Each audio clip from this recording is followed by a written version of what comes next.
Kia ora koutou, everybody. Thank you for joining us today.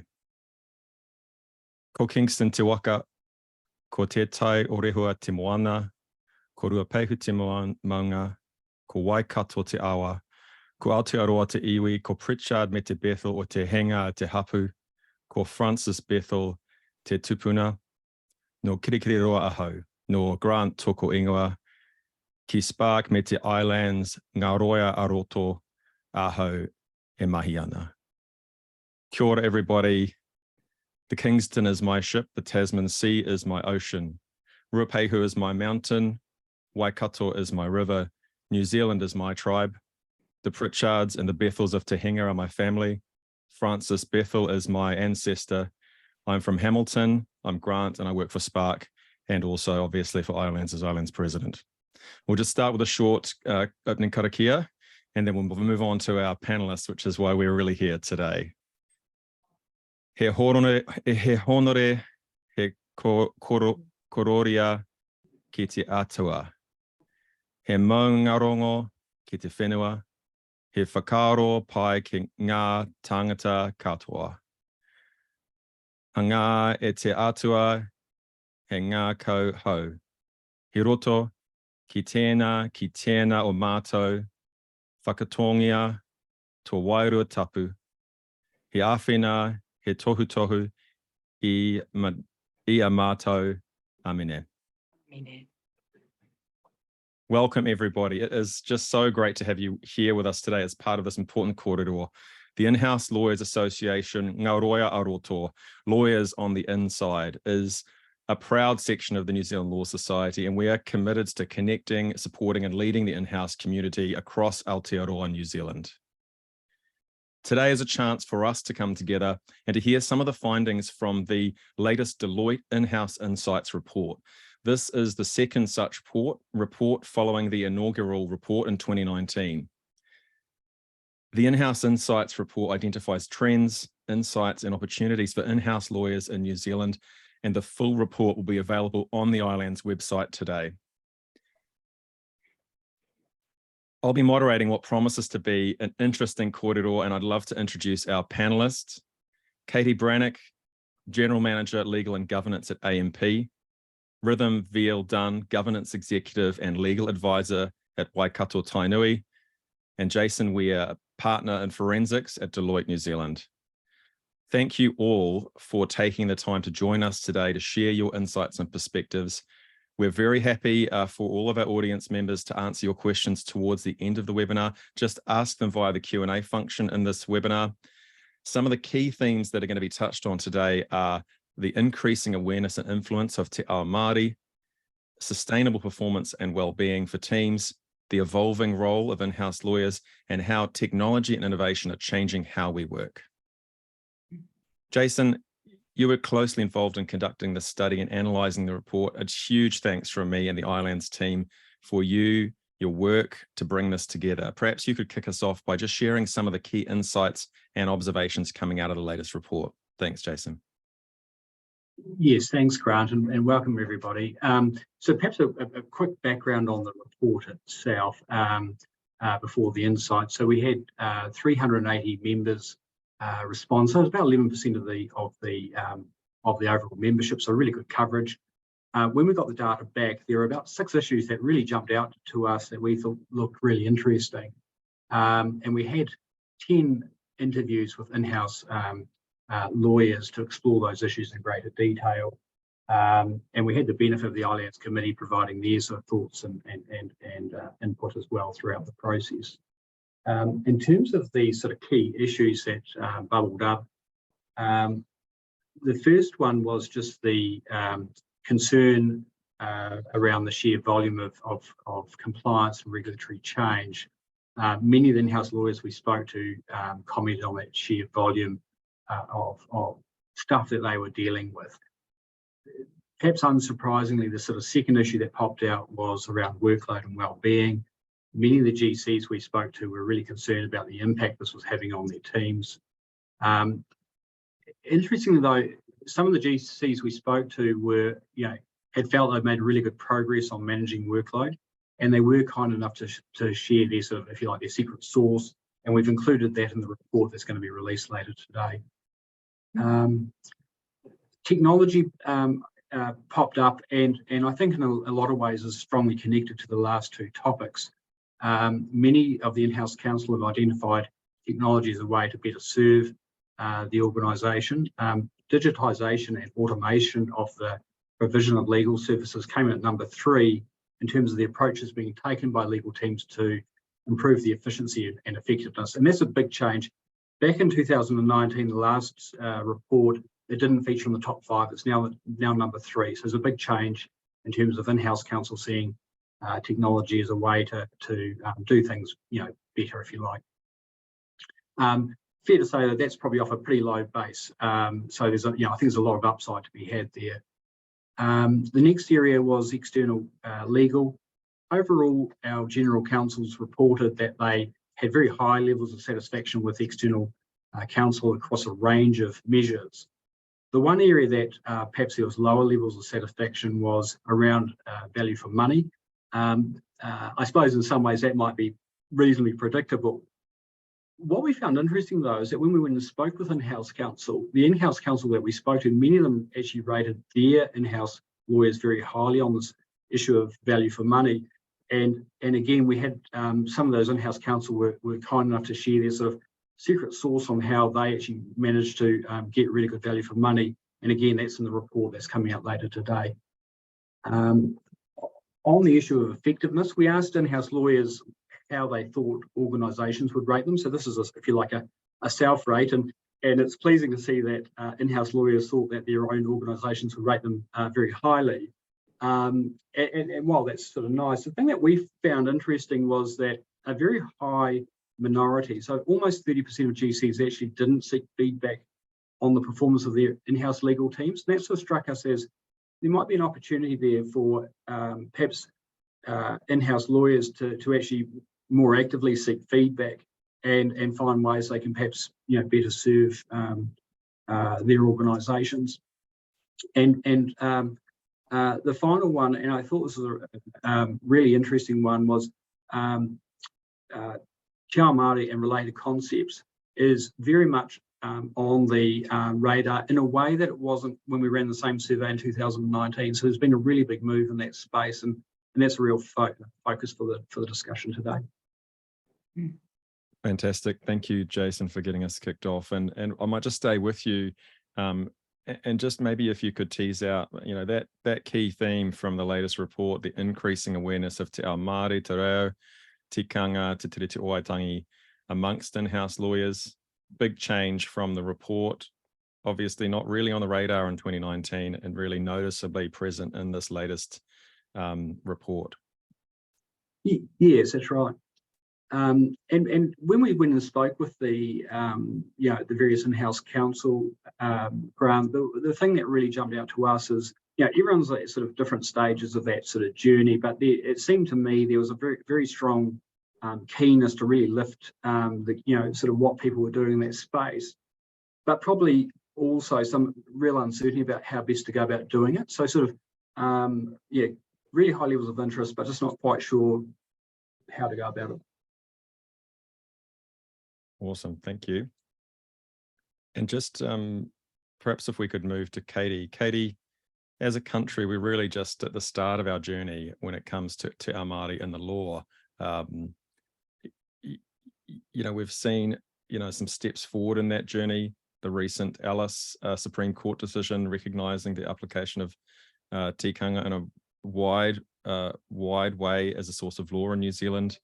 Changes to our law degrees with tikanga Māori being set to be introduced as core subjects from 2025.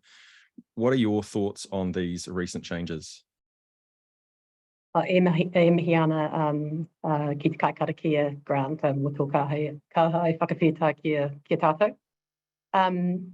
Thank you for the question and the opportunity. I guess for me, I was recently down in Ōtapohi for the 150th anniversary of the University of Otago Law School and had the opportunity to connect there with a bunch of rangatahi as an alumni of Te Rōpū Whai Pūtaki, the Māori Law Students Association down there. And it reminded me or I guess it was a poignant moment for us all to reflect as Māori lawyers and Māori law students on this moment. And while while this is a topic that's of increasing interest, it's perhaps not new for some of us, particularly those of us who are Māori. And I guess I pause first to sort of acknowledge that. I think it's also an exciting time because there is a growing awareness in how to sort of navigate that and apply it to yourself and what you're hoping to take out of that, both as a practitioner of law and as a person of Aotearoa, is a fascinating starting point that is worth the kōrero as well. So, yeah. Thank you. And perhaps if you could just touch on any thoughts you've got around how the practice of law generally, or for in-house lawyers, has been evolving when it comes to Te Ao Māori. So I guess for me, I consider myself a lawyer, but I also consider myself a business person. And I'm fascinated by our opportunity to lift Māori within our economy so that overall it will flourish even more. And I think what you're sort of trying to achieve, what's the goal? Are you hoping to be able to pronounce Te Ao Māori better? Kia ora. That's one option. And there's lots of courses and opportunities that an organisation, places an organisation could reach out to help with that journey. Is it an understanding about our history that many of us weren't gifted understanding at schools? Great, that's changing. When we were younger, is understanding sort of, that there were deliberate policies and systems that were put in place that were intended to negative Māori? And is it about trying to understand how to give space for Māori voices, how to partner with Māori, what being an authentic tangata tiriti, a treaty partner, looks like? I think being really clear on that purpose sort of invites the answer. And I think, I don't want to talk on behalf of Rhythm, but both her and I are blessed to work in organisations that are kaupapa Māori organisations, and what that means for them is quite different from an organisation that's coming at it from, we'd like to have a Te Ao Māori strategy, or we'd like to develop an awareness in our own team. So being clear on that purpose and then going from there would be my whakaaro. Thank you, Katie. And Rhythm, perhaps you could introduce yourself too, and then just maybe share a little bit about how, with all of this interest from Kiwi in-house teams in learning and embracing Te Ao Māori, what would you recommend that teams do to continue growing their knowledge, their confidence in a way that's culturally respectful and inclusive? Kia ora, Grant, and tēnā koutou i ngā roa o ILANZ. I think to begin with, I would just say that there's an element of personal responsibility in beginning the journey on growing your knowledge and confidence in applying Te Ao Māori. It's one where you cannot simply rely on your workplace or rely on someone in your team to do this for you.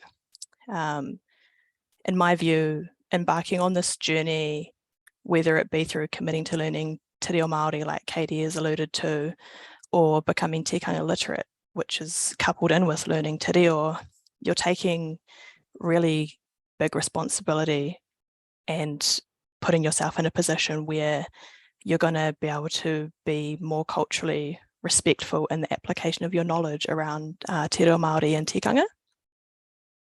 I think what I'll also point out here too is that ILANZ can play a really important role in this, and that connecting up with Te Hungaroa Māori, who we see are being called on more and more and more to provide information and interpretation of tikanga in legal matters, could be really beneficial to strike up a training program that would enable ILANZ members to become more culturally respectful. Yeah. That's fantastic. Thank you. There's so much we can do here. And I think part of it, living in a bicultural and a multicultural nation, the reality is at the moment that many or most in-house lawyers aren't Māori, and there are many reasons for that. So Rhythm, how might we grow the number of Māori voices at the table in the in-house profession and in leadership roles in the in-house profession? Yeah, so my view on this is that the starting point is really to create a welcoming environment where Māori feel supported in their mahi, feel that they have a voice and can express their views on kaupapa that's important to them. If we really drill down into this question, I think that it's pretty evident that on an individual, organisational and even a regulatory body level, there's an element of responsibility to be had to grow the number of Māori voices. So in response to your question, Grant, I'm sort of going to pose a question or two to the committee to just sort of get them thinking. And I think the first one is that, is your team and organisation really ready for the inclusion of Māori voices and views? So that's quite an inward-looking question that I would suggest people consider. And the second is coming back to the why, and why do you think it's valuable or desirable to increase the number of Māori in-house lawyers? And just remember here that any diversity and inclusion effort needs to be done in an authentic and intentional way. But my final point would be that the point is not the headcount. The point is, where are you at on your journey? And are you part of the solution or are you part of the problem? So I'll pass the rako back to you now, Grant. Thank you. That's awesome. Is there anything else you wanted to share, Katie, before we moved on? Oh, just to tautoko what Rhythm said. I am currently investigating how we can start to bring in graduate lawyers in-house, and you'll hear me drone on about this in lots of different forums and harass Grant about it till he gives me more platforms on it. But at the moment, you know, when I was back at law school, there were very few pathways that you could take. There's more pathways now, but there isn't a direct pathway in-house, and I really believe that as lawyers in the in-house community, we can create those pathways. And I'm really particularly interested in how we could create look at a broader range of qualities than maybe just than law firms filter for, and bringing in a Māori graduate is my 2024 goal. And yeah, proving it can work and then harassing other GCs to do the same. Kia ora. Fantastic. Well put, and also diplomatically put for all of the law firm, private practice lawyers who are joining us on today's session. So kia ora. Just moving on now to well-being and performance. We've seen a significant focus from organisations on staff well-being, and actually, you know, on the related topic of workplace culture, how we do what we do, not just what we do, since the pandemic hit. And it does feel like, although we're in a quote unquote post-pandemic world now, organisations and staff are still finding their feet, grappling to reach a good new equilibrium that works for staff, that works for the organisation, that works for the in-house team overall. And that's, you know, how we work, where we work, how we do what we do. So Katie, just staying with you, how is AMP moving from pandemic response mode to sustainable wellbeing performance mode for its people? We're really lucky at AMP. We have a great culture, not just in the ESAT score sense, but it's a really nice place to work. We have what's called a We Fix policy, and we've had it far before COVID, and there's a really strong commitment to continue it. It's not linked just to EVP, employee value proposition, or sort of attracting talent in a tough market. It's a sort of an authentic part of who we are. And that flows on to sort of how you work, and accepting that people have other interests, and for whatever that might be for them outside of work, they can balance, that look at the whole person, if you like. I think there's some organisations that I have had visibility of where I think that commitment to flexibility is really linked more to a tough employment market, and there's an intention to sort of swing back from that. And I hope that's not the case, because I think there's a tendency sometimes for us to be quite hard on ourselves as lawyers, and to, if my marketing colleagues don't have a particularly successful campaign, they don't tend to beat themselves up as much as lawyers do if they don't get something right. And anyone who's worked for me will know when we make a mistake in our team, my comment is, did anyone die? Have we lost millions of dollars? Let's just take the learning, right? And so I think we need to be kinder to ourselves, but also not be heroic. Like when you're very good at your job, sometimes the work flows to you, and it's very easy to get into a habit of accepting that. as opposed to creating boundaries and balance for yourself and realizing that, you actually just have to adjust people's expectations and create that balance. So I think there's a individual responsibility to pick up on a theme that Rhythm talked about before, but also as leaders, a responsibility for the people in your team to role model that and to workshop it, whether it's with the help of technology or otherwise. It's a sort of a values-based well-being authenticity for me. So, kia ora. Thanks, Katie. And just in terms of what you're noticing in your team, are there any particular challenges that you're kind of working through now in terms of getting that hybrid working right, making sure that work is working for everybody? Is there sort of anything that you feel like you're still growing into? We're sort of going through a bit of a transformation in the team here at AMP, also recruiting leadership roles, small plug. So we're implementing technology solutions and trying to, find different ways to do business partnering across the business. So there's quite a lot of change going on. And I think navigating through change is a challenge. So it's about checking in on that and seeing how people are going constantly. So I'm a big believer in check-in tools at every meeting where people check in on their mental health, with a check-in tool and also with their workloads. I hate the word busy. I never use it. It's meaningless. I'm either struggling or I'm going okay. I need help or I don't need help. And, I'm either got too much in panic or comfort, too much in comfort, or I'm right in the middle enough in learning. So really useful, regular check-ins like that mean that you can kind of meet each other where you're at and support one another. Yeah. Well, thank you, Katie. And Rhythm, it'd be great if you could share your experience of in-house practice at Waikato Tainui and what drives and what is well-being and sustainable performance? What does that really mean in your team? Yeah, thanks, Grant. I think I'll just begin by saying that wellbeing and sustainable performance is viewed in quite a unique way, given we are a kaupapa Māori organisation, but our wellbeing and sustainable performance is driven by our kaimahi order strategy, and that takes a holistic approach to kaimahi wellbeing and pretty much aims to understand and provide support when and where necessary in all aspects of our life.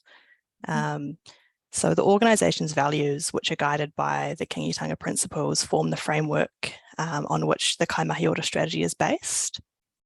So we had one of our really talented carvers create the tohu attached to the kaimahi order strategy. And when you look at that, you can really see the importance that is placed on the individual and connecting them and their tinana to the whenua, and also up into their hinengaro, which is a lot of emphasis is placed on that for us. And I think this way of approaching kaimahi wellbeing ensures that our performance is sustainable and that our workload's managed in a way that prevents burnout. So in practice, this really looks like coffee catch-ups with your manager or your GM, and they go, "Hey, you okay?" And then if you go, "Yeah," it's like "Are you sure you're really okay?" And you sort of get to the bottom of it. But we really value that because sometimes you're not wanting to just be forward about how you really are doing, and you kind of just try to put on a tough front. So I will just touch on and say that we're very fortunate that we have leaders in both our team and across the organisation that really emphasise having a work-life balance, and that really supportive working environment empowers you to continuously grow and show up as your best self and do your mahi day in, day out. Yeah, that's all I'll say there, Grant. Awesome. Thank you for sharing, Rhythm. And Jason, is there anything else that you sort of saw come through in the report, challenges and opportunities that sort of stood out to you? Yes, Grant, I'd just like to touch on or pick up one point that Katie made about in-house counsel being very good and therefore sort of attracting more work. That's something I've certainly seen here at Deloitte. We've got a very good team run by Selena Skilton.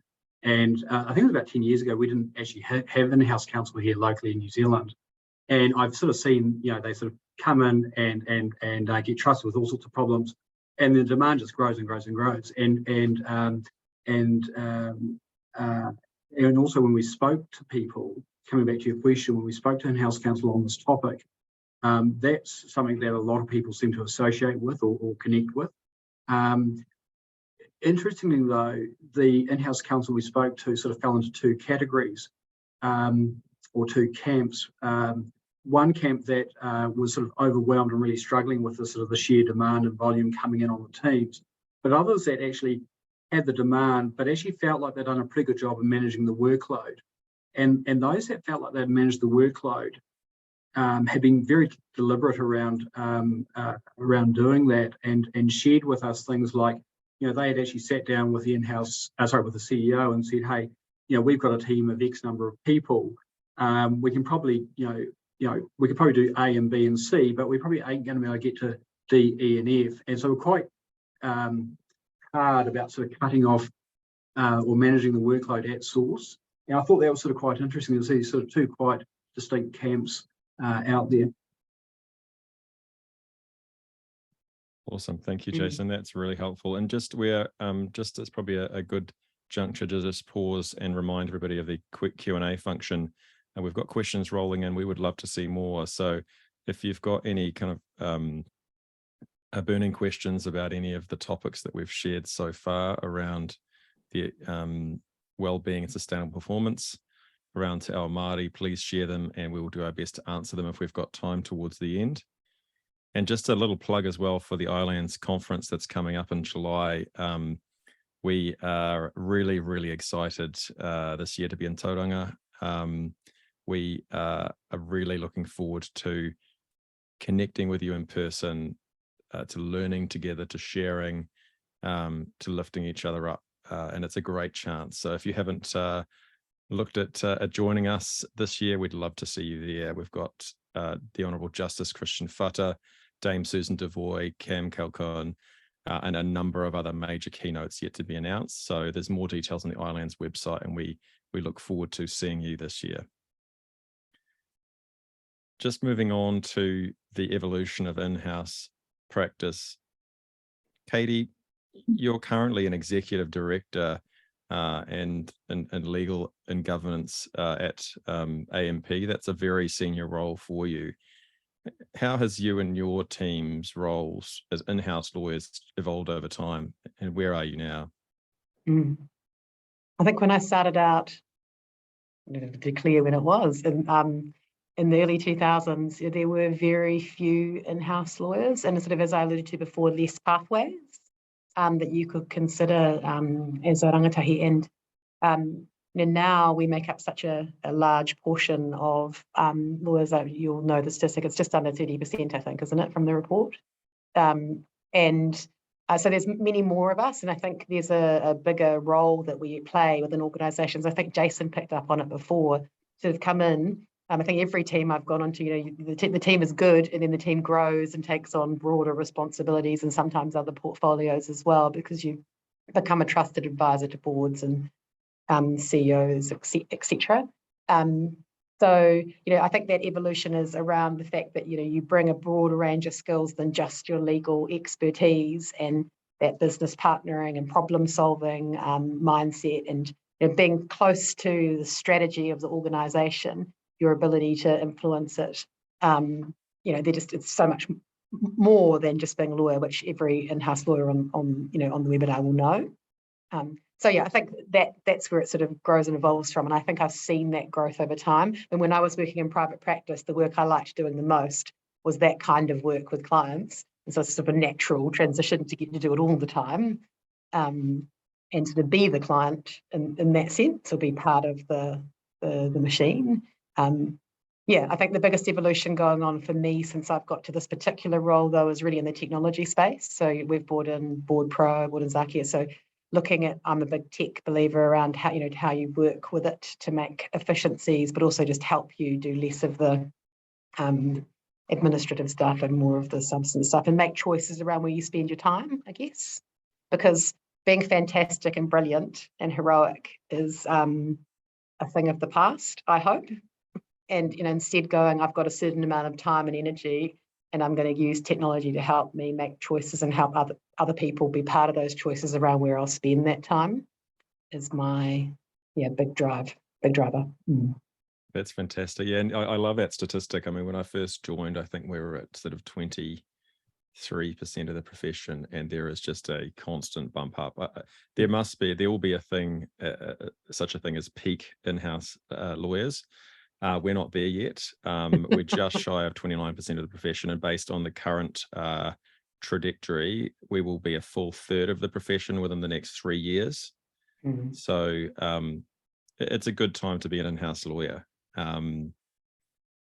Rhythm, as a newer lawyer to in-house practice, how have you found that in the in-house team, and how are your senior lawyers in your team throwing it forward in terms of bringing you on that journey and sharing their experiences and skills with you?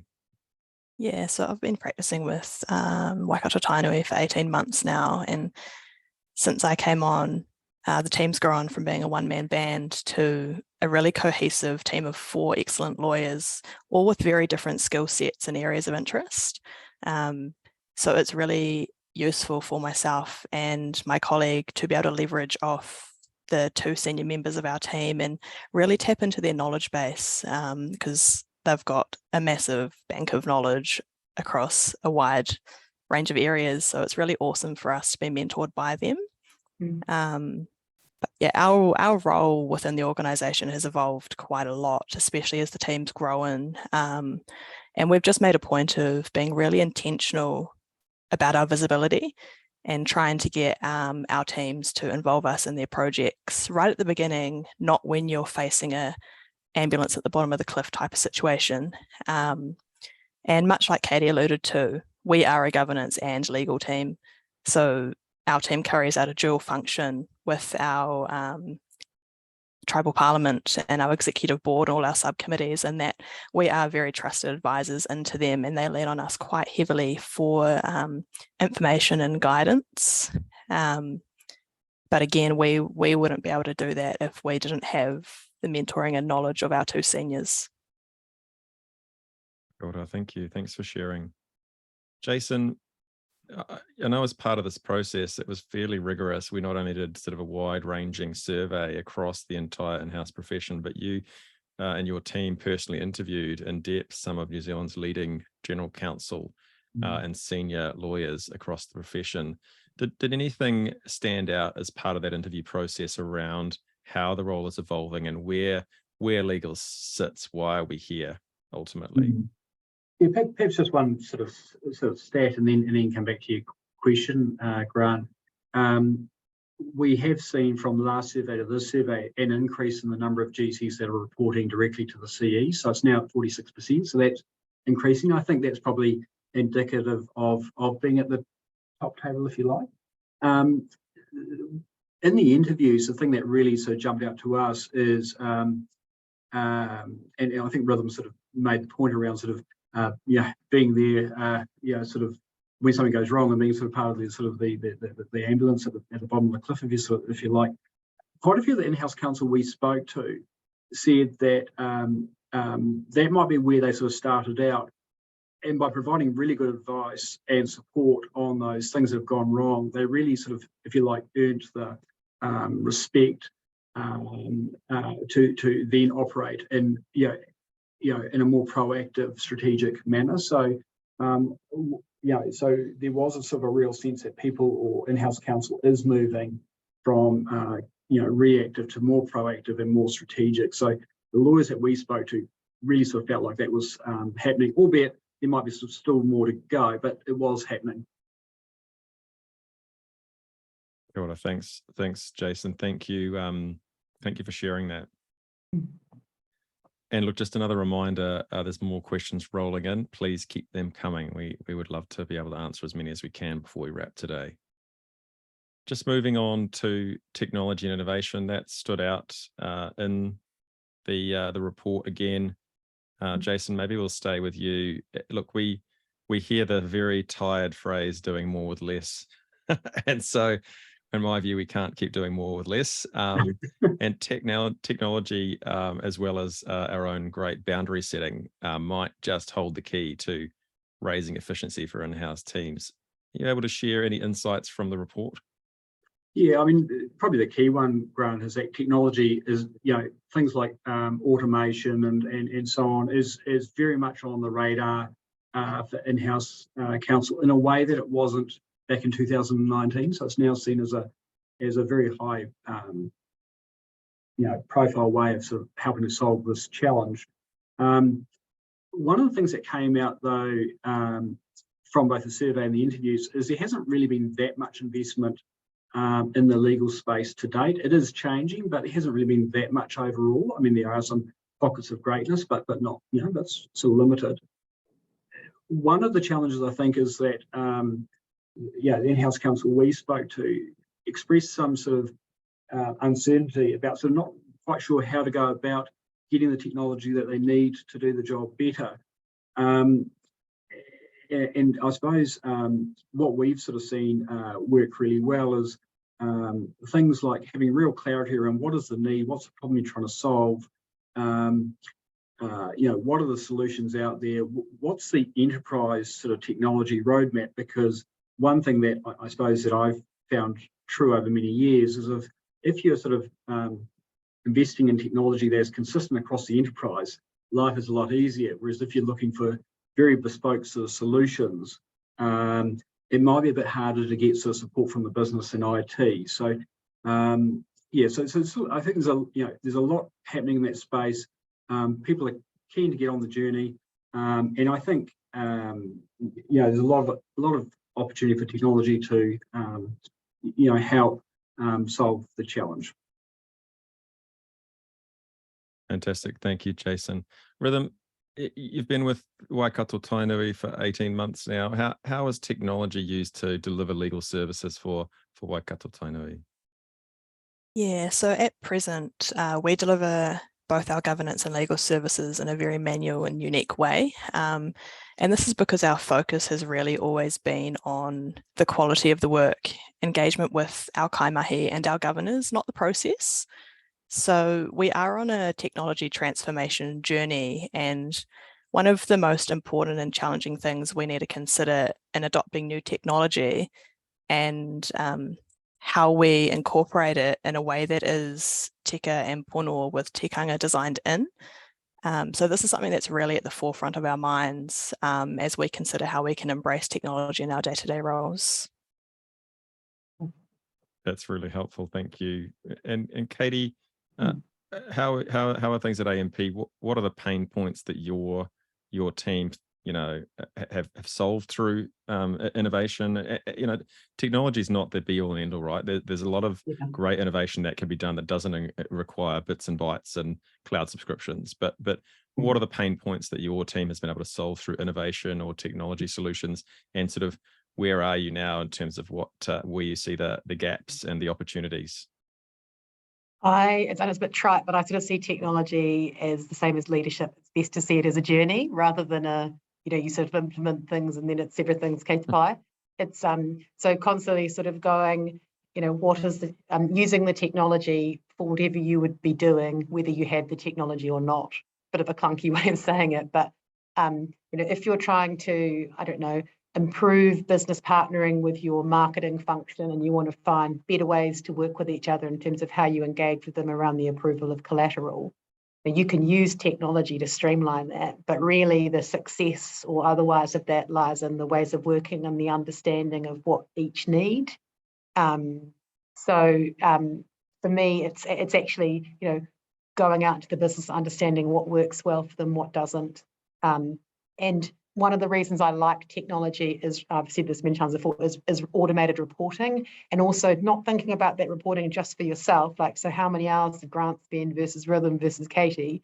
We're not in private practice anymore, friends.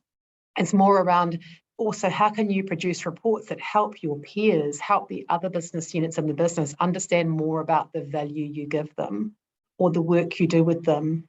Or how they could help you make choices around what work you could prioritise and deprioritise or not even do anymore. And so it's actually the engagement off the back of it and the information sharing and the relationship building that facilitates that, like leadership is a constant journey. You don't sort of do it once and it's there. So I love technology. We'll always scream from the rafters about it, but it's about how you use it, which is determines how much value you get out of it. Yeah. Excellent. Thank you. Thank you so much, Katie, and the rest of the panel. Look, we've got a little bit of time now for questions. We've received plenty of questions during the session. We're going to try and answer as many as we can. So strap yourselves in, folks. Just to kick us off, Katie, you raised check-in tools. Can you please expand on this and how you get the best use from them? It's not something that this attendee has used before. So any tips and tricks? Sure. So very happy to share the visuals with Grant afterwards, and he can share them with anyone who wants to see them. But there's two, and they're super simple. One is a mental health check-in tool, and it's 4 boxes, and it is just struggling, unwell, struggling, going okay, and thriving.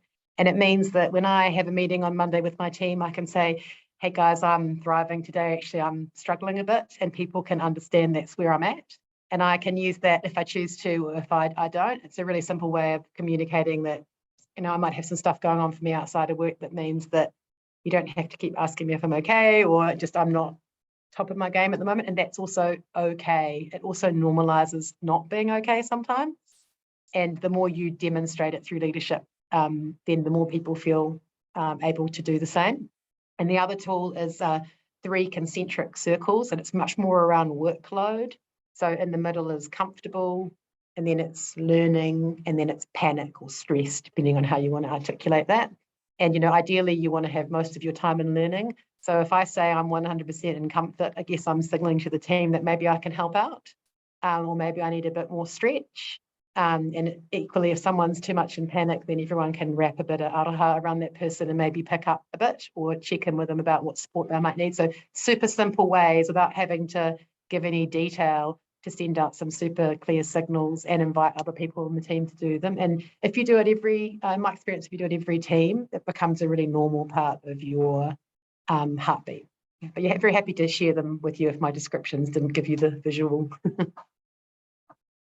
That's really helpful. Does anyone else have any comments on that? I think that possibly leads into our next question from George Cadillac.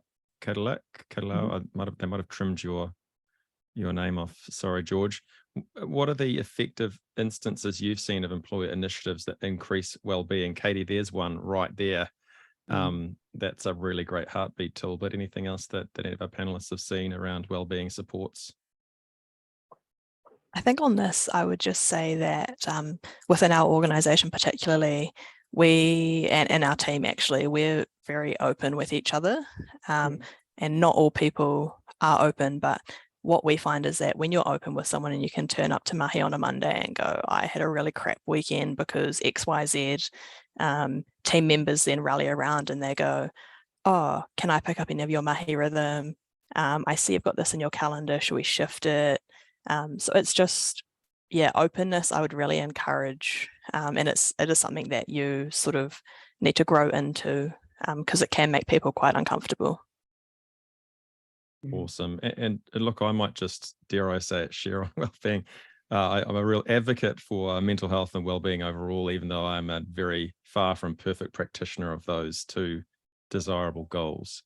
I think that as organizations, initiatives-based responses to well-being, they can be helpful if they're used with intentionality and in a carefully planned way to achieve specific outcomes. But just solely relying on initiative-based responses to support the well-being of kaimahi and staff, it will fall short because the underlying drivers are really around your culture, your team, how you treat each other, how much trust there is, and then what underpins that trust.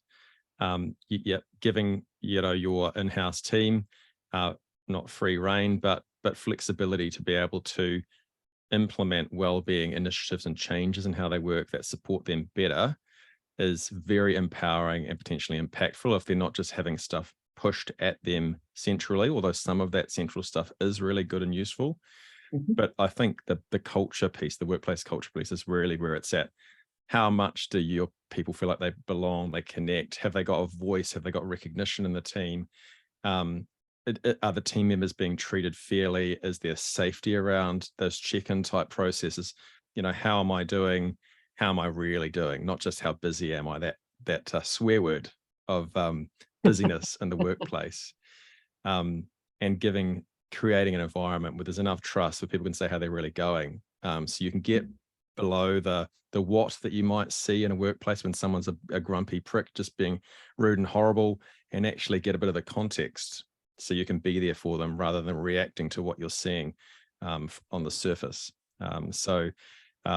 This is an area for us to develop more keenness and sophistication, but I don't necessarily think a particular initiative is going to be the panacea there. We've got another question from an anonymous attendee. Katie mentioned the need for more grad pathways in-house. This attendee is a recent in-house practitioner. They joined after close after graduation. What they're finding is that a lot of the development learning webinar opportunities are focused around the higher level, more senior roles. Is there something that we could look at ILANZ and other parts of the profession to lift up our young in-house lawyers? I feel like that's the plant question. So why, yes, there is grad. There is things you could do. Yes. So one of the things that I have done in convincing my organisation that we'll take on a grad next year is to be really intentional about what that will look like and the support that will get wrapped around that person. And so I'm very lucky that some of the external law firms on my panel have agreed to let that graduate participate in their graduate programs, so they'll get that learning through there and also that peer relationships. I've also, like Rhythm as a member of the Māori Law Association, unlike some of the other associations, it also includes Māori law students. And so through that, I started talking to our rangatahi about what good support would look like to them. Because I mean, I can make it up, but I'm a middle-aged lady, so I don't know what they want. So asking them to tell me what that would look like, and continuing to build that knowledge so I can try to get that right.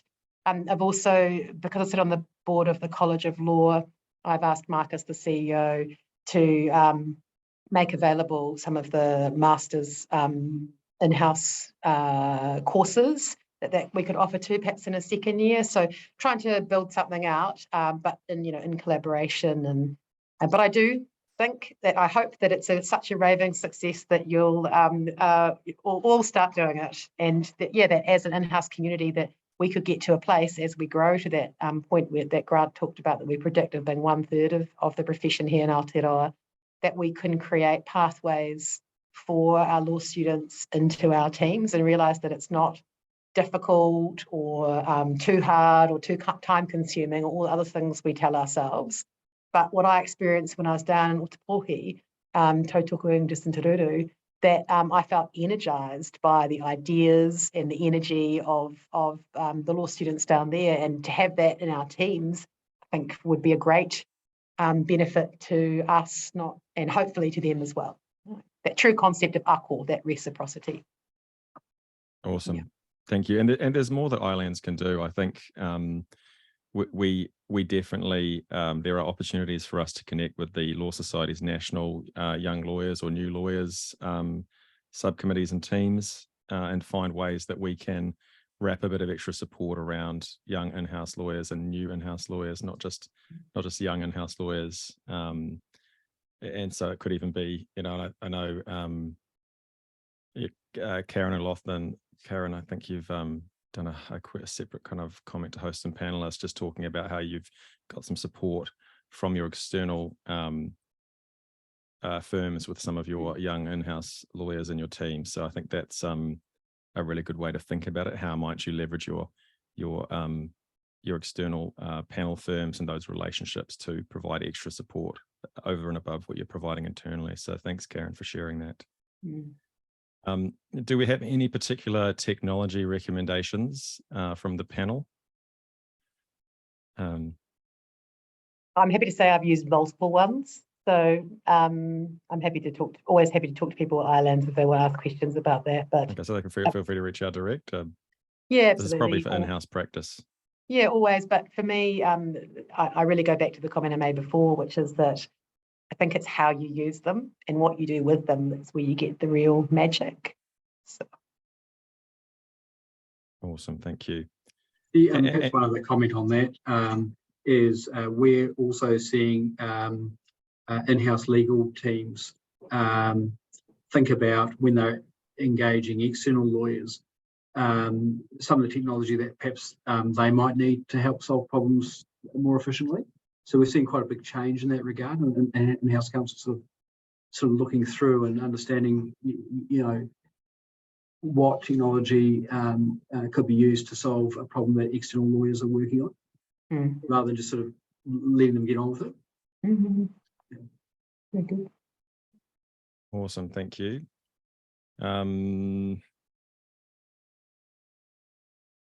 Yes, there's some good feedback here. That's probably not a question. Māori Law Association, Te Ngāroa Māori, no idea this existed. This could be something ILANZ promotes to at least raises awareness of. So we probably should be getting some stuff up on our website via the sounds of that, and also getting, because there are some, you know, great practitioners who probably have knowledge and insights to share. So there's probably a chance for us to connect in a webinar format as well. Look, I think that's probably just about us for today. I just want to say a huge thank you to Rhythm, Katie, Jason. Thank you for the session today, and a special thanks to the team at Deloitte for conducting the survey and the latest report. So I'll just do just a short karakia to close. Kia tau, kia tātou katoa. Te atawhai o tō tātou ariki, a hiu karaiti. A ihu karaiti.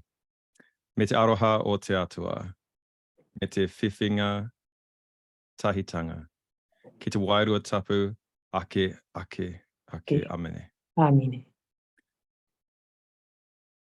Ka kite anō au I a koutou. See you all at ILANZ 2023, and thank you for joining us today. Kia ora koutou.